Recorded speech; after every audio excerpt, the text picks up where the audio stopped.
Hello दोस्तों, स्वागत है आपका हमारे यूट्यूब चैनल पर। आज जो स्क्रीन पर आप फ़ोटो देख रहे हैं मैडम की, इनका जानकारी हमारे पास आया हुआ है। आज ही मैडम ने अपना जानकारी भेजा है हमारे पास। मैडम जी का नाम करुणा मिश्रा है। मैडम जी की उम्र 40 वर्ष की है। मैडम जी ने अपनी ग्रेजुएशन कंप्लीट कर ली है। ये अभी LIC कंपनी में काम करती हैं। इनकी मंथली सैलरी 50,000 रुपये तक इनको मिल जाता है। मैडम जी की दूसरी शादी के लिए ये रिश्ते की तलाश कर रही हैं। इनकी बच्चे वगैरह नहीं हैं। मैडम जी को घर जमाई का रिश्ता भी मान्य है। इनको जाति बंधन नहीं है। इनको विडो अथवा डिवोर्सी पर्सन भी चल जाएंगे।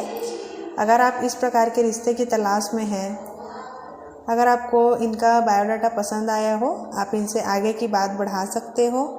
इनसे आगे की बात बढ़ाने के लिए इस नंबर पर संपर्क करें ताकि हम आपकी बात इनसे करा सकें।